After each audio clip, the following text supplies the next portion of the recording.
The compass needle spun like a thing possessed, whirling past north, past south, past every point Delia Chandler had trusted with her life. And that was the moment she understood she was truly and hopelessly lost in the Wyoming Territory wilderness, with the sun already bleeding orange behind the peaks. It was the autumn of 1876, and Delia had been hired by the United States Geological Survey to map the unclaimed valleys west of the Wind River Range, territory that existed on paper only as blank spaces and guesses. She was 26 years old, unmarried by choice rather than misfortune, and she had fought harder than most men would ever know just to be given this commission. Her father had been a surveyor before her, and when consumption took him 3 winters past, she had taken up his brass instruments and his maps and refused to let his life's work die with him. The men at the survey office in Cheyenne had laughed at first, told her a woman had no business hauling a theodolite up mountain trails, but her drawings were precise enough that laughter had curdled into grudging respect, and eventually into a contract with her name on it. She had left her guide, a taciturn trapper named Osborne, 2 days prior when he had taken ill with a fever, and insisted she carry on without him while he rested at a lined shack near Green River. She had thought herself capable. She was capable, in the ordinary sense, of reading terrain and marking elevations and sketching the bones of rivers onto paper. What she had not accounted for was the storm that rolled down off the Upsarokas without warning, nor the way the iron in the very rock beneath her boots seemed to twist her compass into madness, nor the horse that had bolted at a rockslide and left her stranded with only what she carried on her back. Now she stood in a stand of lodgepole pine with her skirts torn at the hem, her hands numb from cold, and her father's compass trembling uselessly in her palm. She turned it one way and it drifted lazy toward the west. She turned it another and it swung wild toward a peak that could not possibly be north. She had read every text on magnetic deviation, understood in theory how ore deposits could pull a needle astray, but theory did nothing to warm her feet or tell her which direction led to safety. "Think, Delia," she whispered to herself, the way her father used to whisper it to her when she was small and afraid of a river crossing. "Think, and do not weep." She did not weep. She was too proud and too cold for tears, though her throat ached with the effort of holding them back. She sat upon a fallen log, opened her satchel, and by the failing light traced the lines she had already drawn that day, hoping some memory of landmark might orient her better than the treacherous needle. The wind picked up, carrying with it the smell of snow not yet fallen, and somewhere far off a wolf called to another, and Delia Chandler understood with a cold and creeping certainty that she might not survive the night. It was then that she heard the horse. Daniel Winslow had lived in these mountains for the better part of 9 years, ever since he had walked away from a Missouri farm and a war that had taken his brother, and left him with no taste for crowded places or the noise of men arguing over things that did not matter once you had seen what mattered least. He was 34 now, built broad through the shoulders and chest from years of felling timber and hauling traps and wrestling elk carcasses onto packhorses alone, his forearms corded with muscle beneath rolled sleeves, his dark hair grown past his collar because there was no barber for 60 miles, and he found he did not miss one. His beard was trimmed close enough that it did not catch on his knife when he ate, and his eyes were the pale gray of river ice, eyes that missed nothing in a country where missing something could cost a man his life. He had been riding down from a line of traps along Willow Creek when he caught the flicker of movement that did not belong to elk or deer, a shape too upright, too still, huddled against a fallen log with skirts that had no business being 60 miles from the nearest town. He reined his horse, a sturdy bay gelding named Samson, and sat for a long moment simply watching, the way a man watches anything unfamiliar in wild country, cautious of tricks the eye could play at dusk. But then the shape moved and he heard, faint on the wind, a woman's voice speaking low and steady to herself, and Daniel Winslow felt something shift inside his chest that he could not have named if pressed. He approached slowly, calling out well before he was close enough to startle her. "Ho there! I mean you no harm. My name is Daniel Winslow, and I have a cabin not far from here with a fire in it." Delia's head snapped up, her hand flying instinctively to the small pistol she carried in her coat pocket, though her fingers were too cold to properly draw it. She saw a man on horseback, enormous in the twilight, wrapped in a buffalo coat that made his shoulders look wide as a doorway, and for one terrible instant every warning her mother had ever given her about wild men in wild places rang through her mind. "Stay back," she said, and her voice came out steadier than she felt. "I am armed." "I don't doubt it," Daniel said, and he stopped his horse a respectful 20 feet off, holding his gloved hands up where she could see them plain. "And I would rather you kept that pistol in your pocket than have either of us hurt by accident. I am not looking to trouble you, ma'am. I saw you from the ridge and thought you might be in need of help, seeing as how it is close on dark, and there is a storm coming down off that peak yonder." She studied him in the fading light. He did not look at her the way some men looked, with that hungry, assessing glance she had learned to recognize and despise in survey camps and railroad towns. He looked at her the way one might look at an animal caught in a trap, with a kind of grave concern that had no calculation in it. "I am a cartographer," she said, as though that explained everything, and in her own mind perhaps it did. "I am employed by the Geological Survey. My guide fell ill, my horse bolted, and my compass has gone mad. I do not know where I am, and I do not know which way is north, and I confess I am very tired of being frightened, Mr. Winslow, so if you intend to rob me or worse, I would appreciate you getting on with it so that I might stop shivering in anticipation." Despite himself, Daniel laughed, a short, surprised bark of sound that seemed to startle them both. "No, ma'am, I don't intend either of those things. I intend to get you warm and fed, and in the morning, once the storm's passed, I'll see about setting your compass right and pointing you toward whatever direction suits your purposes." He paused.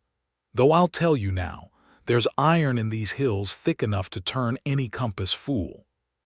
It's not you that's lost your sense, it's the ground itself that's lying." Something in that plain, unhurried explanation loosened the knot in Delia's chest more than any reassurance about his character could have. Here was a man who understood the land, who spoke of magnetic deviation not as a scholar but as a fact of daily living, the way another man might speak of weather. "How far is your cabin?" she asked. "Under a mile. Close enough to reach before the snow starts in earnest if we go now." He swung down from his horse then, moving with an ease that belied his size, and approached her slowly, palms still open, the way a man might approach a spooked colt. "I'll not touch you without your leave, ma'am, but that log you're sitting on is going to be a poor bed once the temperature drops further, and I think you know that as well as I do." Delia looked at the darkening sky, at the first fat flakes beginning to drift down through the pines, and made the only sensible decision available to her. "Very well, Mr. Winslow, I accept your hospitality, though I will keep my hand near my pocket, you understand, until I have better reason to trust you." "That seems only prudent," he said, and there was the faintest curve of a smile beneath his beard. "Can you ride, or has the cold taken your legs?" "I can ride." He helped her onto Samson's broad back with a hand cupped beneath her boot, careful and impersonal as a groom helping a lady into a carriage. And then he walked alongside, leading the horse through the thickening snow with the unhurried confidence of a man who had walked this exact path 100 times before and would walk it 100 times again. Delia gripped the pommel and watched the breadth of his shoulders moving ahead of her, the ease with which he navigated ground she could not have distinguished from any other ground in the growing dark. And she found herself, despite every instinct toward caution, beginning to trust him. The cabin, when they reached it, was small but solid, built of notched logs chinked with mud and moss, a single room with a stone hearth at one end, and a loft above reached by a ladder, furs and traps hanging from the rafters, and the smell of wood smoke and tallow that spoke of a man who lived alone and had made peace with it. Daniel got the fire built up quickly, feeding it from a stack of dry wood beside the hearth, and within minutes the room had gone from frigid to merely cool, and within 20 more it was warm enough that Delia stopped shivering entirely. "There is stew from yesterday," Daniel said, ladling something thick with venison and wild onions into a tin bowl. "It is not fine cooking, but it will fill you." "I have eaten worse from finer kitchens," Delia said, and took the bowl gratefully, her fingers finally warm enough to hold it without trembling. "Thank you, Mr. Winslow. I do not know what would have become of me had you not come along." "You'd have survived the night, most likely," he said, settling onto a stool across the small table from her, close enough that she could see the fire reflected in his pale eyes.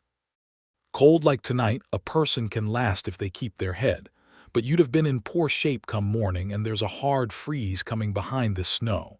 I'm glad I saw you when I did." "As am I." She ate in silence for a moment, studying him over the rim of her bowl. "You live here alone. 9 years now, since the war." He said it plainly, without invitation for further questions, but something in Delia's nature had never been able to leave a closed door unknocked upon. "You fought." "I did. Missouri mostly, then further south. Lost my brother at a place not worth naming. When it ended, I found I had no taste for towns anymore, nor for people who thought the war had settled anything worth settling." He looked at her then, steady and unashamed. "The mountains don't argue with a man. They don't lie to him either, not the way people do. A mountain will kill you plain, straight to your face, no pretending about it." Delia thought of her father, of the long, slow lie that consumption had told his body before finally making good on its threat, and she nodded slowly. "I think I understand that better than you might expect." They sat a while longer in a silence that surprised Delia with its comfort, the fire popping, the wind rising outside to a low howl that rattled the shutters but could not penetrate the cabin's solid walls. Daniel Winslow, she was coming to realize, was not a man given to filling quiet with idle chatter, and she found she did not mind it. There was something restful in a silence that did not demand performance. "You said you're a cartographer," he said eventually, nodding toward the leather satchel she had set carefully by the door. "That's uncommon work for a woman." "It is uncommon work for anyone with sense some days," Delia said dryly, and was rewarded with another of his short laughs. "My father was a surveyor. He taught me the theodolite before he taught me embroidery, and I confess I found the former far more interesting. When he died, I took up his instruments rather than let them gather dust, and I fought the survey office in Cheyenne for the better part of a year before they agreed to send me out with a contract instead of merely as some man's assistant.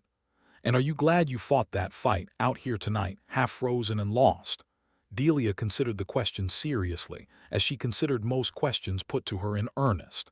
"Yes," she said finally. "Even tonight, even lost.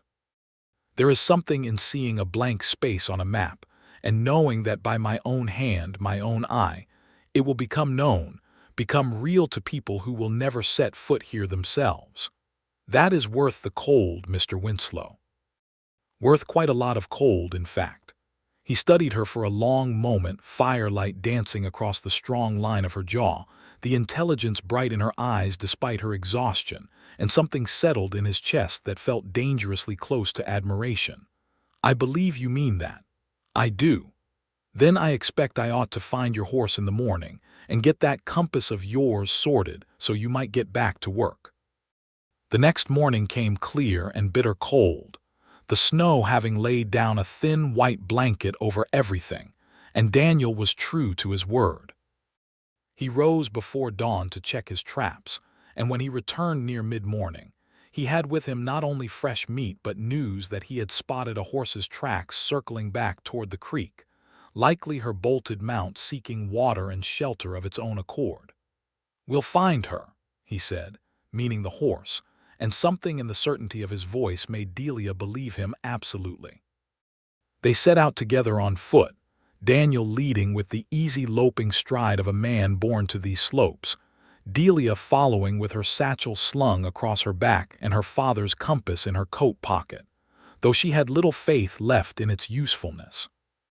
The forest here was different by daylight than it had seemed in the terror of dusk, beautiful in a stark and unforgiving way, granite peaks rising pale against a sky so blue it seemed to ache, pines heavy with new snow, a creek running silver and swift between banks of frost-rimed stone. "There," Daniel said, pointing toward a stand of aspen where a familiar shape stood grazing at exposed grass beneath the snow. "Told you we'd find her." Delia's horse, a chestnut mare named Juniper, whickered in recognition as they approached, and Delia felt tears prick unexpectedly at her eyes, relief cutting through exhaustion like sunlight through cloud. "Juniper, you wretched creature, you gave me such a fright." "She gave herself a fright too, most likely," Daniel said, catching the mare's lead rope and running a practiced hand down her flank, checking for injury. "Rock slides will do that to a horse. She's unhurt, though, just cold and a little thin from the running." With Juniper recovered, they made their way back toward the cabin, and it was there, in the clearing before the door, that Daniel stopped and held out his hand. "Give me your compass," he said. "Let me show you something." Delia handed it over, curious despite herself. Daniel turned it slowly in his broad palm, watching the needle swing and settle, then walked several paces in one direction, watching it swing again. "See there," he said, crouching and pointing to a dark seam of rock exposed where the snow had blown thin. "Magnetite, thick vein of it, running clean through this whole ridge. That's what's been troubling your needle. Anywhere within a half-mile of a seam like that, your compass will lie to you something fierce." "How do you know it is here, and not merely error in the instrument itself?" "'Cause I've hunted this ridge 9 years, and I know where the compass goes wrong and where it goes right, same as I know where the creek runs deep and where it runs shallow. A man learns a place if he stays in it long enough, learns its lies same as its truths." He straightened and held the compass out to her, but instead of simply releasing it into her palm, he closed his large hand gently around hers, positioning the instrument between them, his calloused fingers warm even through the chill morning air. "Here. Away from the seam, on that flat ground past the deadfall, it'll true up again. I'll show you."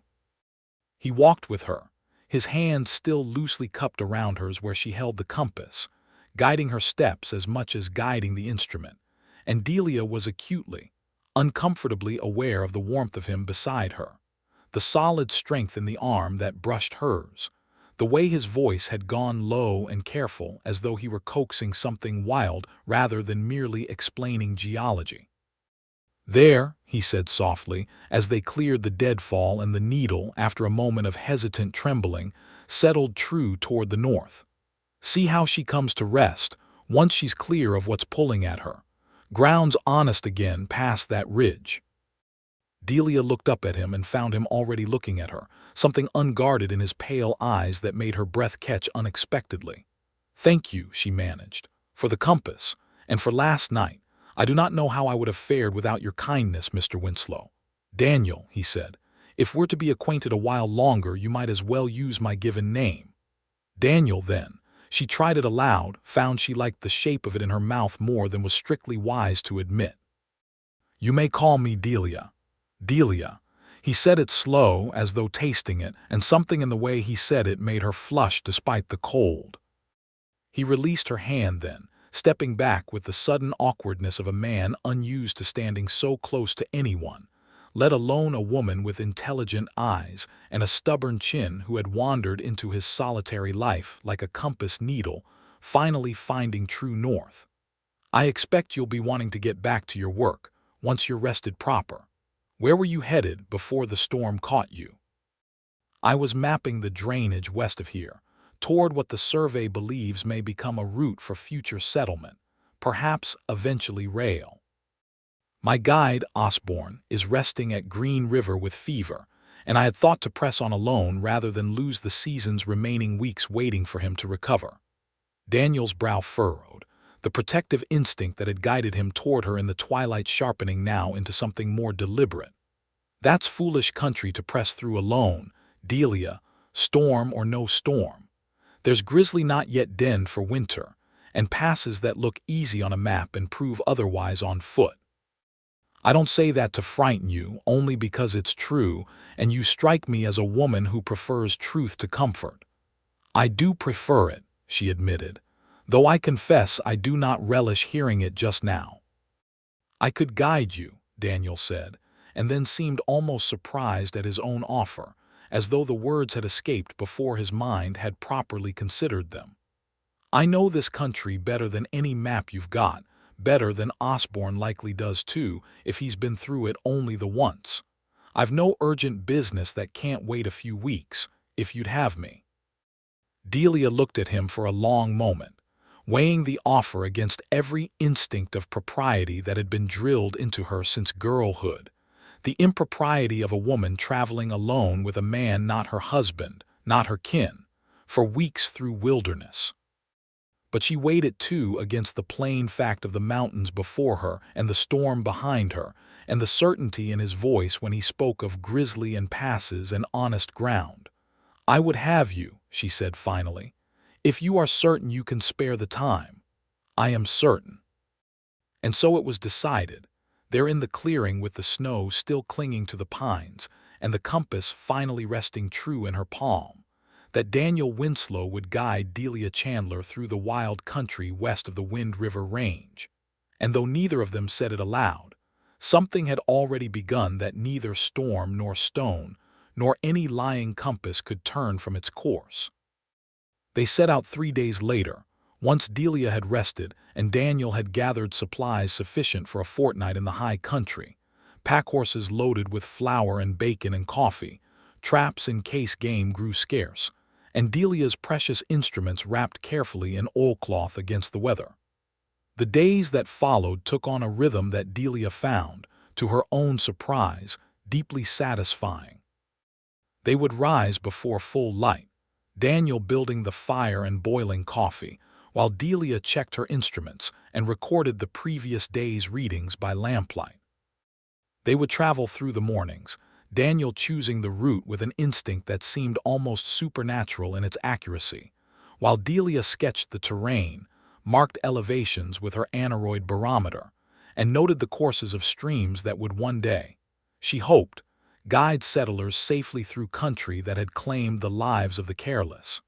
In the evenings, over fires built against the deepening autumn cold, they talked.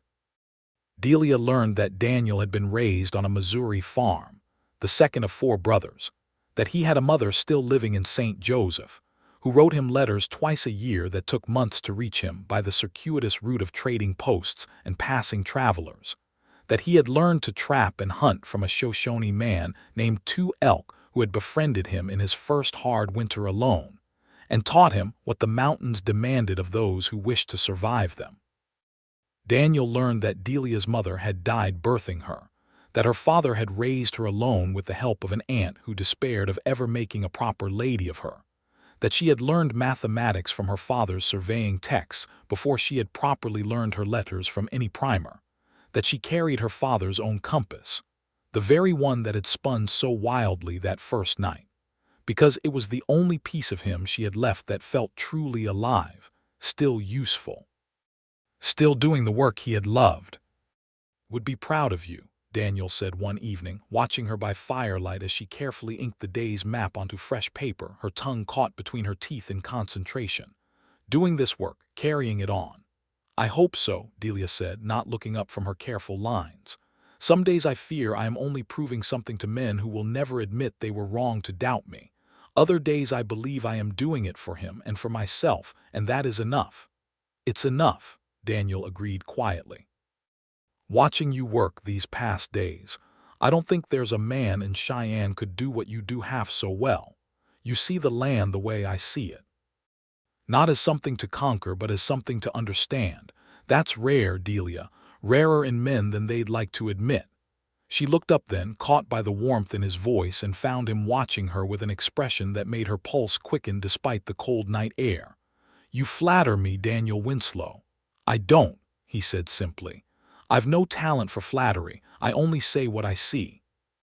It was on the 9th day of their journey that danger found them, as danger so often does in wild country, without warning and without mercy. They had been climbing toward a high pass that Delia needed to survey for the survey's rail proposal, the trail narrow and skirting a rocky slope that fell away sharply toward a creek far below, when a grizzly bear, disturbed from its search for the last berries of the season, burst from a thicket not 30 feet ahead of them with a roar that seemed to shake the very mountain.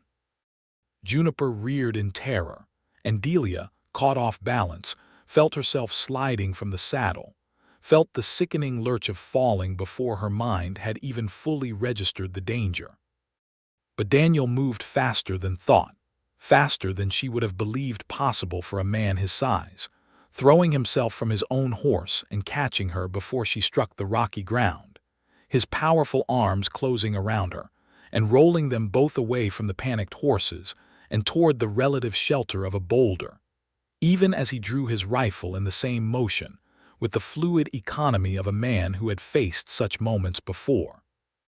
"Stay behind me," he growled, and there was nothing gentle in his voice now, only iron command, and Delia, her heart hammering, her cheek pressed against the rough wool of his coat where he had pulled her against his chest, found herself obeying without question. The bear reared onto its hind legs, enormous and terrible against the pale sky, and Daniel raised his rifle, but he did not fire immediately, waiting with a patience that seemed impossible given the circumstance, his body a wall between Delia and the beast, his muscles coiled and ready beneath his coat. "Easy," he said, though whether to the bear or to Delia or to himself, she could not tell. "Easy now." The bear dropped back to all fours, huffed once, twice, testing them, and then, apparently deciding the effort of contesting these strange intruders was not worth whatever berries remained in the thicket, turned and lumbered off into the trees with a final grunt of displeasure. Daniel remained tense for several long moments after, rifle still raised, until he was certain the creature had truly gone, and only then did he lower the weapon and turn to Delia, his hands immediately going to her shoulders, her face, checking her for injury with a thoroughness that bordered on desperate. "Are you hurt? Delia, look at me, are you hurt?" "I am well," she managed, though her voice shook. "You caught me. I would have fallen down that slope had you not caught me." "I wasn't about to let that happen," he said, and his voice had gone rough with an emotion that went beyond mere professional concern for a client under his protection. His hands were still on her shoulders, and neither of them seemed inclined to step back from the other, the aftermath of terror giving way to something else entirely as they stood close in the cold mountain air, his pale eyes searching hers. "Daniel," she said softly, and it was not clear which of them moved first, but their lips met in a kiss that held nothing tentative in it, born as it was from the sharp relief of danger survived and desire too long unacknowledged. His arms came around her fully then, pulling her against the solid warmth of his chest, and Delia's hands found their way into the dark hair at the back of his neck, and for a long moment the mountain and the fear and the whole wide world fell away, leaving only the two of them and the fierce, sweet certainty of finally arriving somewhere true. When at last they parted breathless, Daniel rested his forehead against hers, his hands still cradling her face with a tenderness that seemed at odds with the raw power evident in every line of his body. "I have wanted to do that since the night I found you," he admitted. "Since you sat on that log with your chin up, telling me to get on with robbing you if that was my intention." Delia laughed, a shaky, relieved sound. "I have wanted it rather longer than I am comfortable admitting, Daniel Winslow. Since you guided my hand to true north, and I felt how gentle you were for a man built like a mountain himself. I would guide you anywhere," he said, quiet and fierce. "Anywhere at all, Delia Chandler, if you would let me." "I believe I would let you," she said, and kissed him again to prove it. They gathered the frightened horses, who had bolted only a short distance before stopping to graze as though nothing untoward had occurred, and continued on toward the pass with a new understanding between them, unspoken but entirely clear, that whatever had begun in that clearing 9 days before had found its full flowering in the shadow of danger and the sweetness of survival. That evening, as they made camp in a sheltered hollow beneath the pass, The conversation turned, as it inevitably must, toward the future and what it might hold for two people who had found each other in such unlikely circumstance. "You have your work," Daniel said carefully, poking at the fire with a long stick, not quite looking at her. "The survey, your maps, I would not ask you to give that up. I know what it cost you to claim it. And you have your mountains," Delia said. "Your traps, your solitude, the life you built here after the war took everything else from you. I would not ask you to give that up either." "Then what would you ask of me, Delia?" He looked up then, and there was real uncertainty in his face, a vulnerability she had not yet seen in him, this man who had faced down a grizzly without flinching but seemed genuinely afraid of her answer. Delia considered the question with the same careful seriousness she gave to every survey line, every elevation reading. "I would ask," she said slowly, "whether a cartographer might find a way to make her home base somewhere near enough to these mountains that she need not choose between her work and the man who guided her true when she was lost. I understand the survey intends further expeditions through this territory for years yet. There is no reason those expeditions could not originate from, say, a homestead near enough to Green River or the Sweetwater that a woman might winter with her husband and travel in summer with her instruments, provided her husband did not object to a wife who spent half the year drawing lines on paper instead of tending exclusively to hearth and home." Daniel stared at her for a long moment, and then a smile broke across his face, transforming his usually solemn features into something almost boyish with joy. "Are you proposing to me, Delia Chandler?" "I believe I am attempting to, yes, though I confess I have no experience in the matter and may be executing it rather clumsily." "You are executing it perfectly," Daniel said, and crossed the small distance between them to gather her into his arms once more. "Yes, yes, to all of it. I would build you a home, Delia, near enough to town that you might send your maps to Cheyenne and receive your letters, and I would learn to bear your absences in summer if you would promise to always come home to me by winter, and I would love you every single day in between, however many days that proves to be." "That is a great many yesies for one proposal," Delia said, laughing through unexpected tears. "I have a great many years of loneliness to make up for," Daniel said simply. "I intend to spend all of them loving you properly if you'll allow it." "I will allow it," Delia said. "I will allow it most gladly." They completed the survey of the pass over the following days, working now not merely as guide and cartographer, but as two people building toward a shared future. And when at last they turned back toward civilization, toward Green River where Osborne waited recovered from his fever and no doubt wondering at Delia's fate, they rode side by side rather than the careful distance they had maintained on the journey out, and there was an ease between them that spoke of decisions made and futures settled. Osborne, when they arrived, proved delighted rather than scandalized by the news of their engagement. Being a practical man who had long suspected Delia would eventually find someone capable of matching her stubbornness, and he offered his congratulations along with a bottle of whiskey he had been saving for a special occasion, insisting that a woman surviving a Wyoming autumn storm and emerging engaged to a mountain man counted as special occasion enough. They were married in December in the small church at South Pass City, a mining town that had grown up around gold strikes some years before and still boasted enough civilization to support a preacher and a proper ceremony, though the congregation consisted mostly of miners and trappers who had never seen a wedding quite like it. The groom, a mountain of a man in his one good coat, looking as nervous as any bridegroom despite having faced grizzlies without flinching. The bride in a dress hastily made over by the wife of the local Assyr, since no proper bridal gown could be had within 200 miles, but lovely nonetheless with wildflowers, dried and preserved from the autumn journey, woven into her dark hair. "I take you, Daniel Winslow," Delia said, her voice steady despite the tears standing bright in her eyes, "to guide and be guided in fair weather and foul, for as long as we both shall walk this earth together." "I take you, Delia Chandler," Daniel answered, his own voice rough with an emotion he made no effort to hide before the assembled witnesses, "to love and protect, and to never let you wander lost again so long as I have breath to find you and hands to guide you home." The preacher pronounced them husband and wife to the sound of genuine cheering from the assembled miners, and Daniel kissed his bride with a thoroughness that drew whistles and laughter from the congregation. And Delia Winslow, as she was now proud to be called, laughed against her husband's mouth, and thought that no map she would ever draw could capture the territory of joy she had discovered in this unlikely, unlooked-for love.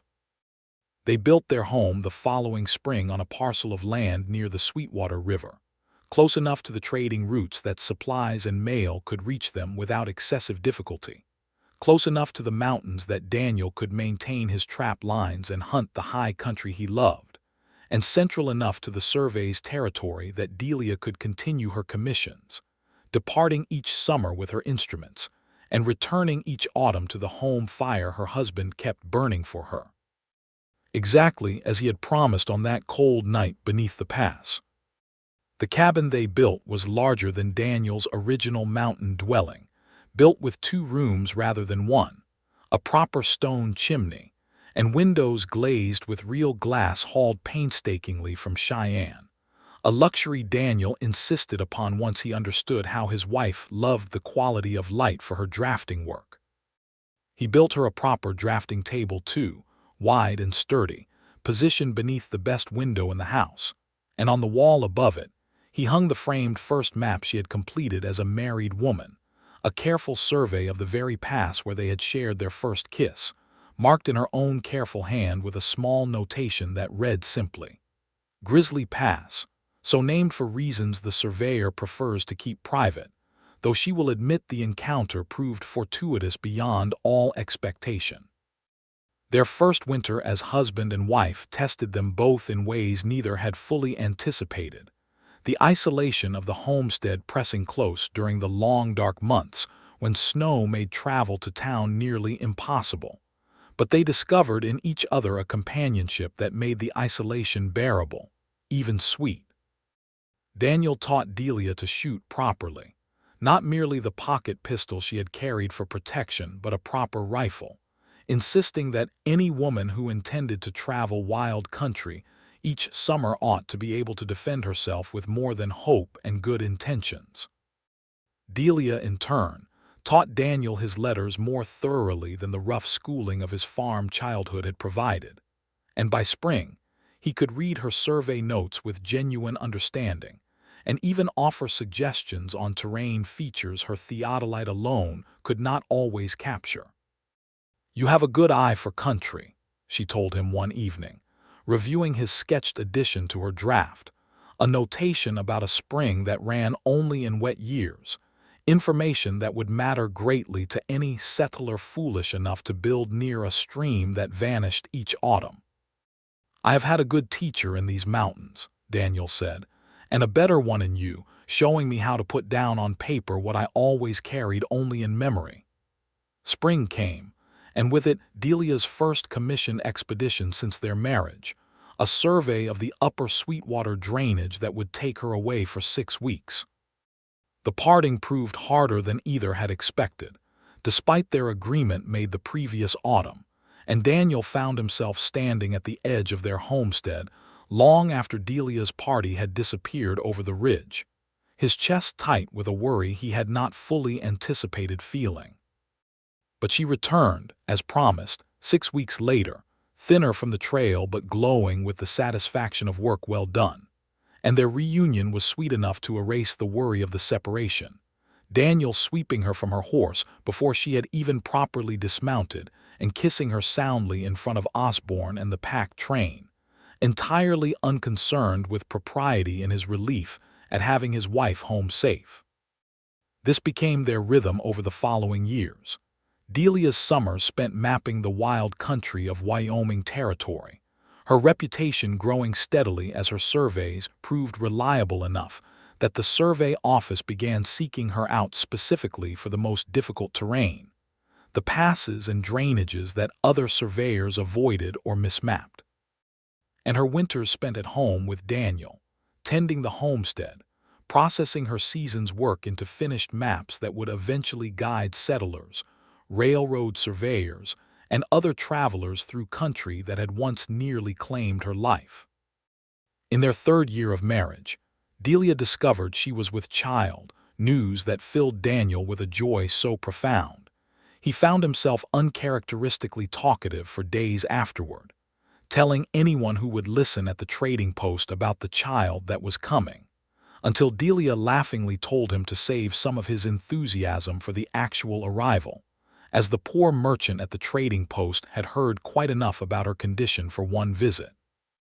Their son, whom they named William after Delia's father, was born in the depths of winter with the help of a midwife summoned from South Pass City, a difficult labor that left Daniel pacing outside their cabin door for hours, his usual composure entirely abandoned, until finally the midwife emerged to tell him he had a healthy son and an exhausted but well wife, and Daniel wept openly with relief before rushing inside to see them both. "He has your chin," Delia observed tiredly, examining their newborn son's tiny, furious face, "though I confess it is difficult to tell much else yet, given how thoroughly he resembles a very cross little potato." "He is the most beautiful potato I have ever beheld," Daniel said solemnly, and gathered his small family into his arms with a care that belied his considerable strength, as though he held something infinitely precious and fragile, which indeed he did. William's arrival changed the rhythm of their lives, though not so much as either had feared. Delia continued her summer expeditions for a few more years, though she shortened them and chose commissions closer to home once William was born, and Daniel, ever practical, built a small addition to the cabin to accommodate their growing family, and hired on a young trapper's wife from a neighboring homestead to help with William during Delia's absences, a woman named Sarah who proved herself capable and kind, and became something of a fixture in their household over the following years. 2 years after William's birth, a daughter followed, whom they named Grace, for the Grace Delia felt had guided her to Daniel on that terrible, wonderful night when her compass had spun wild and led her, ultimately, exactly where she was meant to be. Grace proved from her earliest days to have inherited her mother's stubborn curiosity, following her father around the homestead demanding to know the name of every plant, every animal track, every star that appeared in the vast Wyoming sky, until Daniel began jokingly calling her his little surveyor, a nickname that stuck through her childhood and beyond.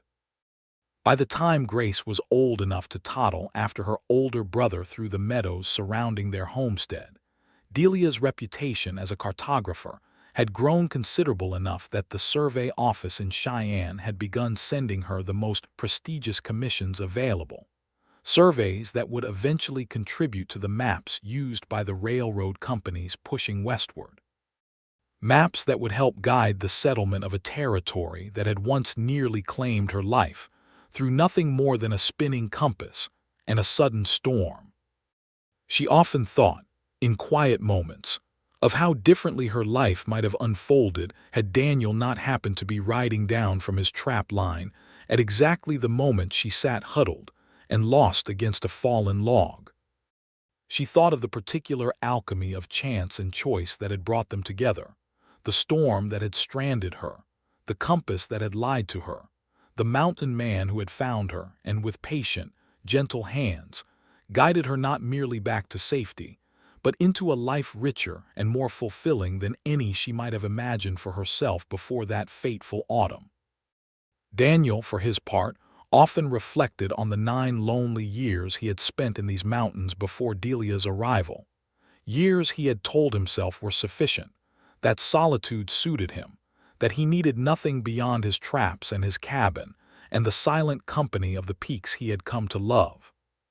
He recognized now, with the clarity that comes only from having found something better, how incomplete that solitary life had truly been, how much he had been merely enduring rather than living, until a stranded cartographer with a spinning compass and a stubborn chin had wandered into his territory, and without either of them quite realizing it at the time, claimed a permanent place in his heart.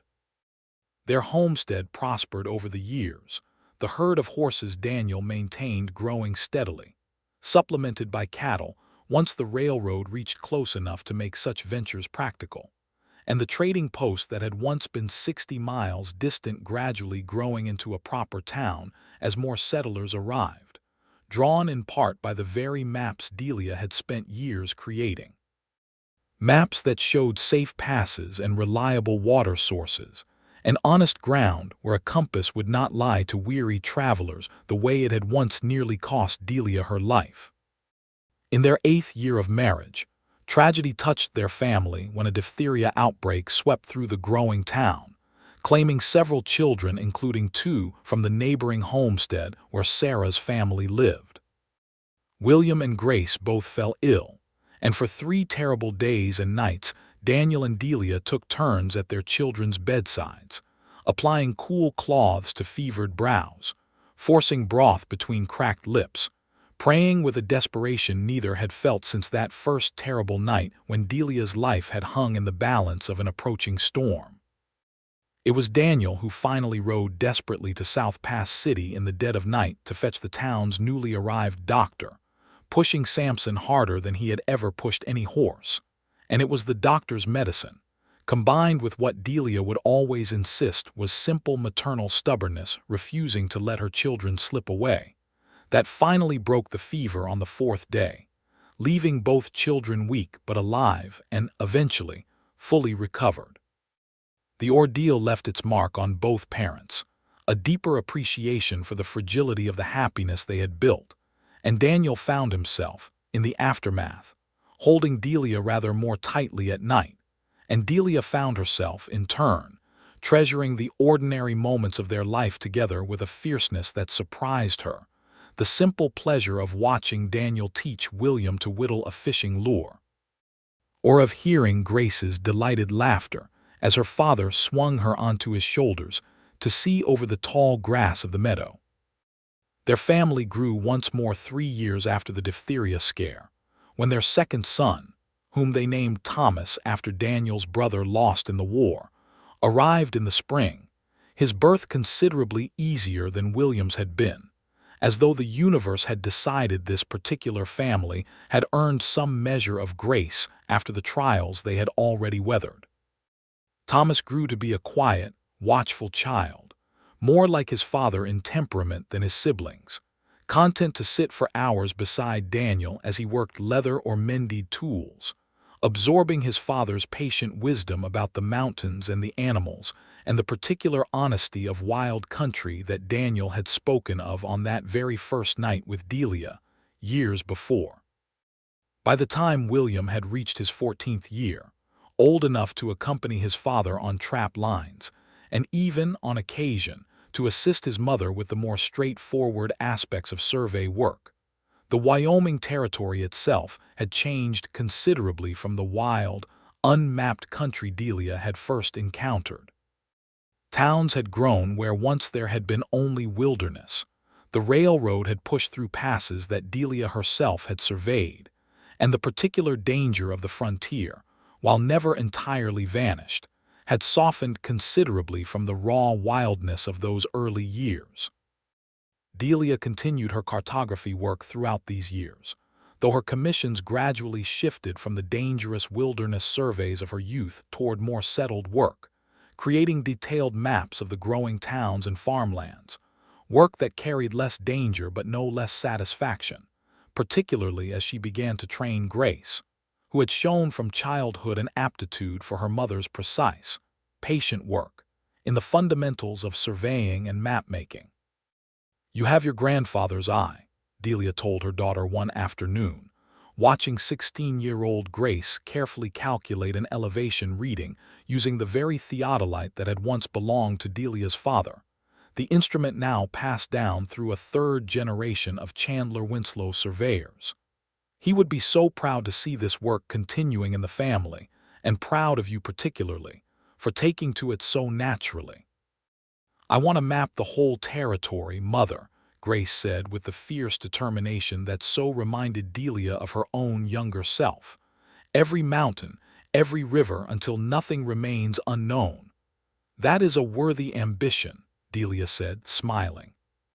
Though I will tell you, as your father once told me, that the mountains have a way of remaining somewhat mysterious no matter how thoroughly we map them. There is always more to discover if we remain willing to look.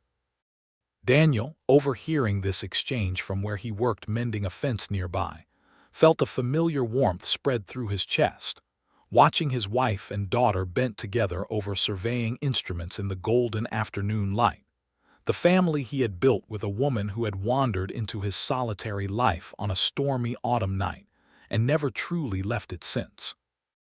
He thought, as he often did in such quiet moments, of how close he had come to missing this entirely, how easily he might have continued his trap line that evening 9 years before without noticing the unusual shape huddled against a fallen log, how different his life would have remained, solitary and complete in its own limited way, but missing entirely the rich, complicated, joyful chaos of family that now filled his days. He set down his tools and crossed the yard toward his wife and daughter, and Delia looked up at his approach with the same warmth she had shown him every day of their marriage, a warmth that had only deepened over the years rather than faded as some had predicted for a match born of such unusual circumstance. "Are you here to check our elevation calculations, husband?" Delia asked, amusement evident in her voice. "I assure you, Grace and I are managing quite competently without your assistance." "I have no doubt of that," Daniel said, settling onto the ground beside them with the easy grace of a man still strong and capable despite the years, though threads of gray had begun to appear in his dark hair, threads that Delia found she loved every bit as much as the darker hair of his youth. "I came only to admire the view, which I find considerably improved by present company." Grace rolled her eyes with the particular exasperation of a teenage daughter, confronted with her parents' continued and evident affection for one another, though the fondness beneath her exasperation was clear enough. "You two are worse than the young couples in town, and you have been married nearly 17 years. Love does not diminish with time if it is tended properly," Delia said, reaching over to rest her hand against Daniel's weathered cheek, the same gesture she had made countless times over their years together, and Daniel leaned into her touch as he always did, his pale eyes soft with an emotion that had never dimmed despite the passage of years. "Your father tended this love as carefully as he tends his traps and his herds, and I have tried to match his effort in equal measure." "It has not felt like effort," Daniel said quietly. "Loving you has felt like the easiest thing I have ever done, Delia Winslow. Easier even than finding true north on a clear night, and I have always been rather good at that particular skill." That evening, after the children had gone to their beds, and the homestead had settled into the particular quiet of a mountain night, Daniel and Delia sat together on the porch he had built years before, watching the stars emerge over the peaks that had witnessed the beginning of their love, and Delia found herself, as she often did in such moments, reaching for her father's compass, which she still carried always, though now more from sentiment than necessity. "Do you remember," she said softly, "how wild that needle spun that first night? I thought I might die out there, lost and frozen, and instead I found the truest thing in my whole life." Daniel took the compass gently from her hand, turning it over in his broad palm, the same hand that had guided her so carefully all those years before, teaching her the honest ground from the lying ground, the true path from the false. "I have thought of that night many times over the years," he admitted. "How close I came to missing you entirely, had I ridden home a different way, or an hour earlier or later. I have never believed much in Providence, Delia, being a practical man who trusts what he can see and touch and measure, but I confess that night has tested that practicality more than a little. It seems to me now that something larger than mere chance brought your path and mine together on that ridge." "Perhaps it was simply the mountain itself," Delia suggested, smiling in the darkness. "You always said the mountains do not lie, that they show a person plain what is true. Perhaps that night, the mountains simply decided to show me you."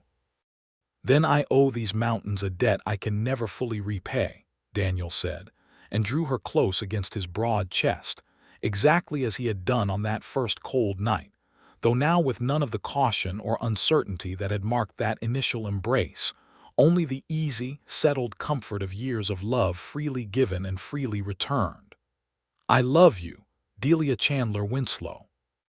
I loved you from nearly the first moment I saw you, sitting on that log with your chin up and your pistol ready, and I have loved you more with every single day since."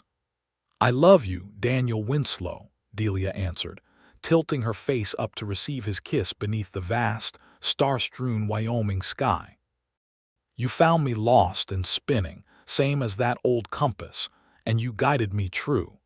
You have guided me true every day since, and I intend to let you continue doing so for every remaining day we are given together, however many that proves to be." They remained on that porch a long while longer, watching the stars wheel slowly overhead, marking the same true north that had once eluded Delia so completely, until finally the cold drove them inside to the warmth of the home they had built together. A home filled with the sound of their children's sleeping breath, the accumulated evidence of years of shared work and shared love, and the deep, abiding certainty that whatever the future held, they would face it together. Exactly as they had faced that first storm so many years before, hand in hand, true north always found in each other regardless of what any compass, honest or lying, might claim. In the years that followed, William grew to manhood and took over much of the ranching work that Daniel had built up alongside his trapping, eventually marrying a young woman from South Pass City and establishing his own homestead not far from his parents' land, close enough that Sunday dinners remained a weekly tradition that filled the elder Winslow's home with grandchildren's laughter in the fullness of time.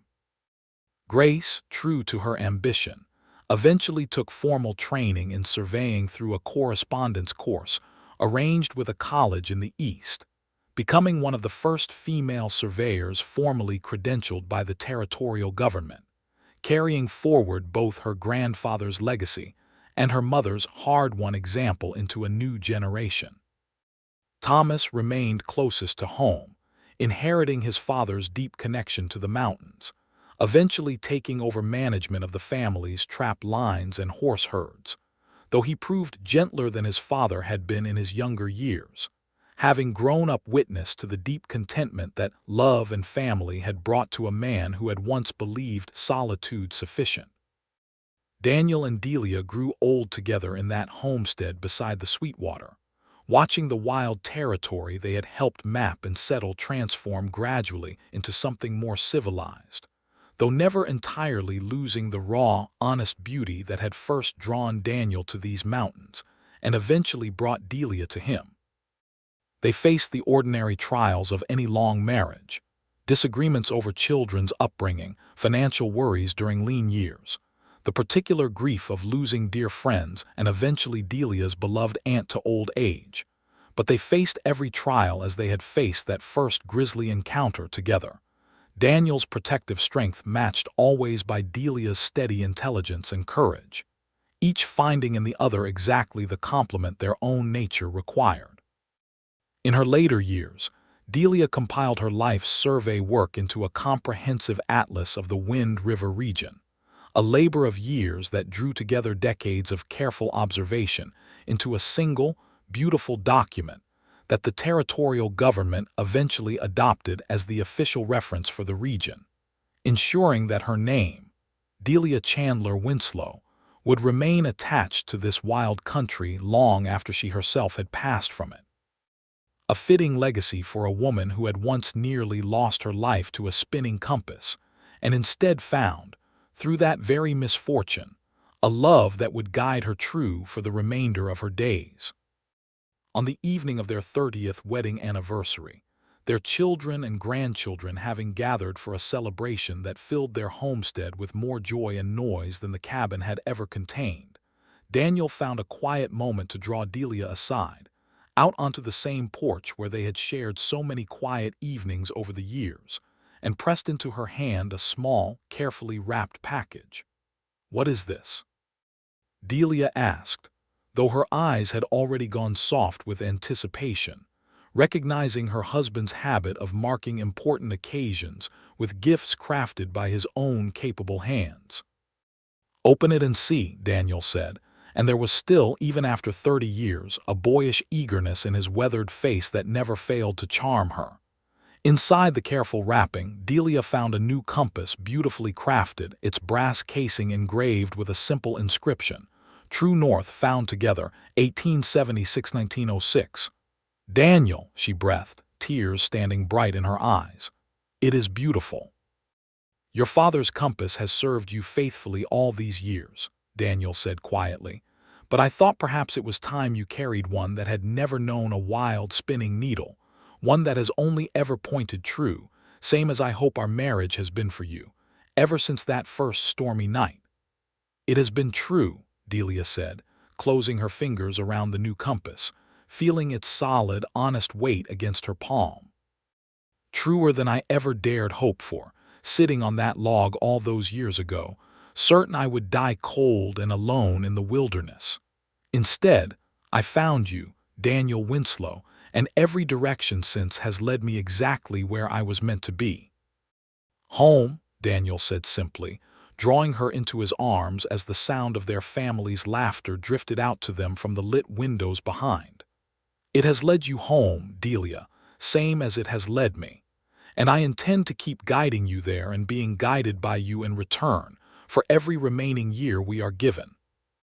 "Every remaining year," Delia agreed, and kissed her husband beneath the same vast Wyoming sky that had witnessed the beginning of their love 30 years before, the stars wheeling overhead in their eternal, honest patterns, true north exactly where it had always been, waiting patiently for a lost cartographer and a solitary mountain man to find their way toward each other, and toward the long, full, deeply loved life that had followed from that single fateful evening when a compass spun wild and a strong, steady hand had reached out to guide it, and her and both their hearts gently but surely true.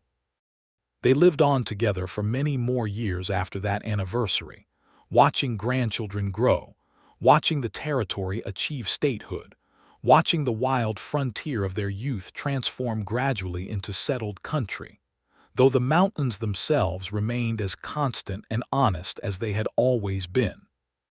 The same peaks that had witnessed a stranded cartographer's rescue, now witnessing her great-grandchildren playing in meadows that her own careful maps had helped make safe for travelers who would never know her name, but would benefit, generation after generation, from the true and honest lines she had drawn upon paper that had once been nothing more than dangerous blank space.